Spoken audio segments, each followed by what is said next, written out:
Jean-Marc, la particularité du coup, c'est que bah, voilà, c'est très très rapproché ces deux matchs-là. Forcément, bah, on voudrait faire le point, savoir un peu comment vous récupérez, comment se sentent les gars après ce premier match et avant d'attaquer le deuxième demain. Bon, en ce qui me concerne, j'ai très bien récupéré. C'est pas parce que j'ai pas joué. J'ai pas joué. Donc, non, par contre, c'est vrai que quand on a un match tous les 3 jours et pour les joueurs, déjà, si il y a déjà quand c'est comme ça, t'as envie aussi de faire le turnover un petit peu, tu vois, dans certaines circonstances. Mais celui qui est le plus pénalisant très souvent, c'est le troisième match. Pour l'avoir vécu très souvent quand tu es joueur en Ligue 1, quand tu joues le troisième match, c'est-à-dire mettons samedi, mardi, mercredi, et puis aussitôt un samedi, le troisième est très lourd pour les jambes. Mais c'est vrai que c'est une très très bonne question. C'est que quand tu arrives fin mai et que tu as fait 12 mois de compétition, et parce que on est là au moins d'entraînement, on est à plus de 12 mois d'entraînement, eh bien, il est évident que tu peux penser que des fois, les jambes sont moins bonnes, même si on a terminé la rencontre d'une façon très tonique. Et voilà. Donc, mais c'est une très bonne question. Et c'est pas pour ça que lorsque tu es entraîneur, tu peux répondre d'une façon catégorique et affirmative sur, sur, sur l'état de forme des joueurs sur le plan physique. Sur le plan mental, notre groupe est très, très, très tonique, a envie, et ça se ressent profondément. Après, sur le plan athlétique, c'est une bonne question, mais une question à laquelle je ne peux pas répondre d'une façon affirmative, tu vois. Sauf si je fais 10 changements. Mais ça, c'est autre chose, tu vois. Voilà, c'est tout.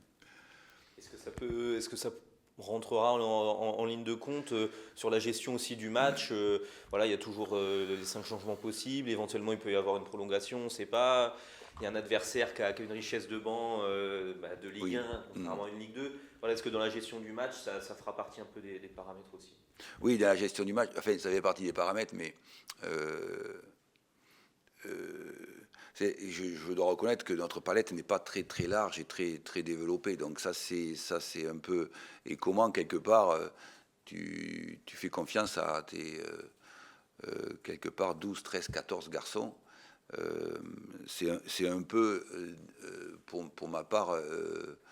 Et d'ailleurs, parfois, c'est aussi bien parce que ça donne une très très forte solidarité quand il n'y a pas un nombre très élevé. Parce que moi, j'ai connu des clubs où il y a un nombre très élevé de joueurs. Et là, ça te met le staff technique et le coach en très grave danger.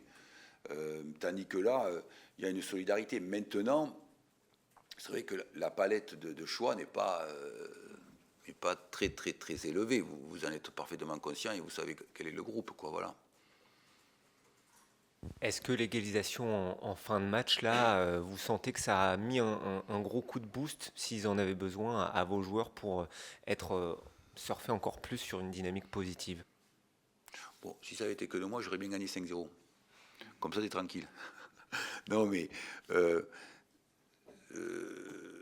c'est un peu aussi, quelque part, j'ai envie de dire, le profil de notre saison. Ce qui s'est passé dans les 15-20 dernières minutes. Après, est-ce qu'on est capable, sur ce dernier match, de reproduire le même scénario? Ça, c'est autre chose, parce que avec l'indécision du football et l'imprévisibilité du football, c'est difficile de dire que, mais n'empêche que ce qui s'est passé dans le dernier quart d'heure, les 20 dernières minutes, d'ailleurs j'aurais bien aimé claquer 5 ou 6 minutes plus tôt pour essayer d'en mettre un deuxième, c'est un peu l'image de notre saison euh, par rapport au travail que tu peux effectuer et à la conséquence du travail athlétique. Mais ceci dit, on va dans le chaudron. Ça va être un match très difficile avec une ambiance très importante. Et on sait que moi, ce que je redoute beaucoup, c'est les individualités de Saint-Étienne. Ils ont 4-5 individualités de très bon niveau. Comment nous, sur le plan à la fois individuel et collectif, on est capable de tenir, de tenir le match, quoi. Voilà, c'est ce que j'espère qu'on soit capable de le faire. Est-ce que l'avantage, entre guillemets, maintenant que le match aller est passé, c'est que bon, il y a quasiment, de votre côté, il n'y en avait pas, mais là, il y a quasiment plus de calcul à faire. Il faut marquer à tout prix. Ça va avec votre philosophie. Il faut marquer, faire un nul avec au moins 2 buts, ou alors gagner tout simplement. Oui, c'est ça. Oui, mais ça, on en est parfaitement conscient. Hein. C'est que où tu gagnes à l'extérieur, ou tu fais un 2-2, quoi. Mais je pense que sur le plan psychologique, il faut le prendre pas d'une façon morose et triste. Je crois que comment on s'éclate, comment on s'amuse, comment on est capable effectivement de montrer à la fois notre valeur, parce qu'après, l'indécision d'un résultat, elle vaut pour Saint-Étienne comme pour nous. Hein. En matière de football, l'imprévisibilité, il y a tellement de facteurs qui rentrent en ligne de compte, tellement d'éléments sur un terrain de football que je n'ai pas envie de désigner ici, je pourrais très bien le faire, qui peuvent mettre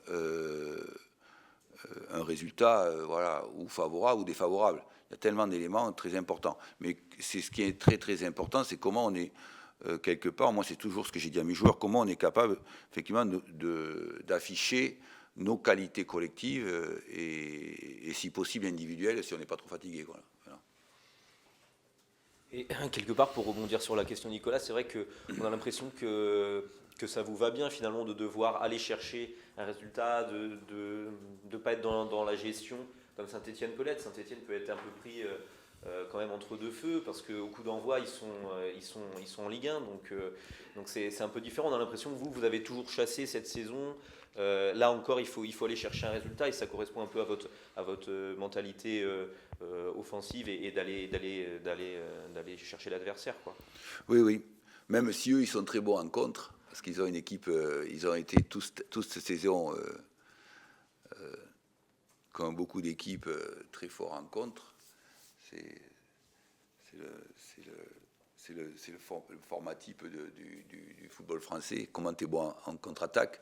Donc là, ils sont très bons en contre. Bon, après, c'est vrai que par rapport à ça, c'est que où je vous rejoins, c'est que nous, on ne peut que se libérer et jouer notre football et quelque part s'éclater et s'amuser et pas se prendre la tête et comment on est capable effectivement de cette joie de vivre, cette joie de jouer, et comment on s'éclate et on s'amuse pour pouvoir essayer d'aller chercher un excellent résultat. C'est vrai que c'est une très très bonne réflexion et c'est exactement comme ça qu'il faut le vivre. D'ailleurs, en règle générale, dans le monde du sport, quelquefois on dramatise beaucoup trop. Comment c'est pas le cas des Anglo-Saxons qui eux, nous les Latins on fait souvent ça. Hein. On dramatise beaucoup les choses dans le monde du sport. Tandis que les Anglo-Saxons, eux, ce qu'ils ont envie, c'est de s'éclater, de s'amuser, de produire de l'énergie, de la dépense physique, de l'attaque. Et ça, c'est ça qui est très très agréable. Et moi, c'est ce que j'aime. Quoi. Les joueurs, enfin Gaëtan Perrin disait, voilà, on a travaillé toute la saison pour arriver à ce match-là, c'était l'objectif. Est-ce que ouais, vous sentez des moments un peu particuliers là dans le groupe? Quoi qu'il arrive, on sait que c'est le dernier match, c'est la dernière semaine. Est-ce que voilà, ça symbolise un peu l'aventure que vous avez vécue cette saison? En fait, Gaëtan s'est trompé. On a travaillé toute la saison pour monter direct. Parce que moi, ce que je voulais, c'est pas faire les barrages. Mais ça reste quand même, quelque part, par rapport à ce qu'on vit, d'une part environnementale et le public, les supporters, les gens, ça reste quand même des moments, moi, que j'ai, sincèrement, que j'ai pas connu. J'ai pas connu une telle euphorie, même si à Brest j'ai vécu des moments fantastiques avec les supporters, c'était extraordinaire, mais une telle euphorie sur 3 ou 4 matchs depuis... il n'y a aucun club où j'ai connu ça, parce que pour venir en bus et mettre 30 minutes pour faire 200 mètres, parce qu'il y a 3000 personnes qui t'empêchent de passer, c'est quand même assez impressionnant, quoi, tu vois. Et donc... Gaëtan Perrin disait ça, mais moi, ce que j'aurais préféré, c'est être direct, avec le nombre de points qu'on avait, être direct en en Ligue 1. Maintenant, ça reste comment on est capable, effectivement, à la fois d'être à la hauteur de nos compétences sur le plan collectif, sur le plan individuel et comment on s'éclate. Après, le résultat, il est, comme je vous dis, parfois c'est totalement imprévisible au football, tu ne peux pas maîtriser. Et après, comment tu es capable aussi, dans l'ensemble, et ça ne concerne pas que le coach, comment tu es capable de construire un projet durable et viable. C'est-à-dire que tu es capable de toujours jouer les premiers rôles pour que les gens puissent adhérer, s'amuser et vouloir soutenir leur club. C'est peut-être ça la plus grosse difficulté, si on peut dire. C'est-à-dire que d'un côté, il y a un enjeu majeur pour tout un club, pour tout un peuple auxerrois, peut-être le match le plus important des 10 dernières années. Et en même temps, il faut essayer de dédramatiser à fond l'enjeu, aussi pour les joueurs, pour qu'ils puissent être complètement libérés et se lâcher. C'est ça le plus gros défi finalement. Dans le sport de haut niveau, si effectivement par rapport à ce que tu viens d'exprimer, c'est très bien, mais dans le sport de haut niveau, si tu ne protèges pas tes joueurs, si tu ne les protèges pas de l'opinion de l'environnement, c'est-à-dire que, parce que l'environnement peut tout dramatiser et vouloir à tout prix la Ligue 1, si tu es capable de les protéger et qu'ils puissent à la fois s'amuser, s'éclater, même si tu ne vas pas en Ligue 1, comment tu es capable, effectivement, très sincèrement, d'avancer chaque mois. C'est le gros problème de la gestion à la fois des clubs français, la gestion n'est pas que des clubs français, de beaucoup de clubs, c'est comment tu es capable effectivement de grandir et de progresser chaque mois. Pour arriver à une fin où, je l'ai déjà connu dans un club ou deux, où après tu es tellement compétent dans tous les domaines que personne ne te résiste. Et c'est ça le côté systémique, comment tu es capable effectivement d'avancer. Alors c'est vrai que ici, évidemment, par rapport à ce qu'on vit au niveau des barrages et tout ça, que tout le monde veut la Ligue 1, et nous aussi on en rêve, mais comment, effectivement, tu mets tes joueurs dans une bulle où, quelque part, ils ont envie de s'amuser, de s'éclater, de se transcender. Et ça, c'est fondamental. Mais c'est pas juste, quelque part, juste sur un discours ou sur un jour ou deux que tu crées ça, les gars. Faut oublier. Vous l'avez vécu depuis 10 ans, et vous là, vous l'avez vécu depuis 10 ans. Tu ne crées pas ça sur 8 jours, c'est pas vrai.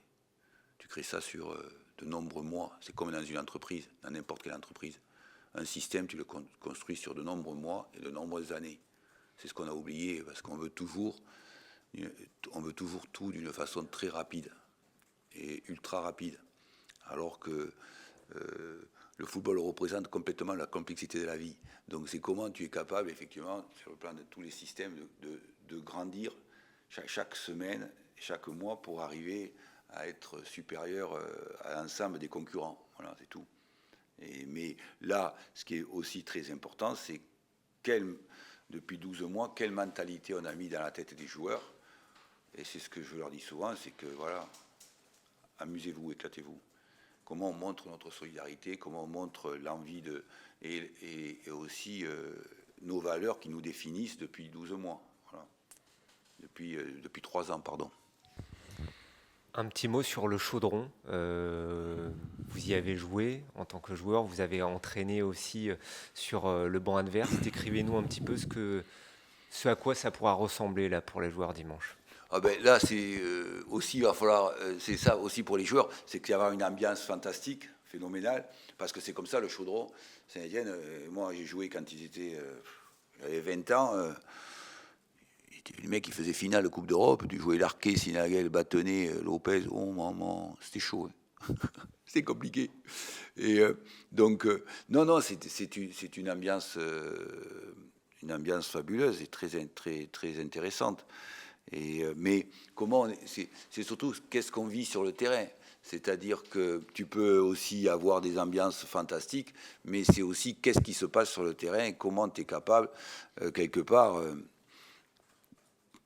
quand tu es un sportif de haut niveau et quand tu es un footballeur de haut niveau, autant à la fois les applaudissements et les encouragements peuvent te transcender, et à la fois aussi, et c'est arrivé à plein de grands joueurs, les colibés ou les méfaits du public qui peuvent aussi te transcender d'une façon fantastique. Et comment tu es capable intellectuellement, et c'est ça que je dis à mes joueurs, vous n'êtes pas des personnes lambda, vous êtes des sportifs de haut niveau. Comment intellectuellement vous êtes capable de vous servir de tout ce qui se passe autour de vous pour vous transcender et vous mettre dans une bulle. Et c'est ça le plus important.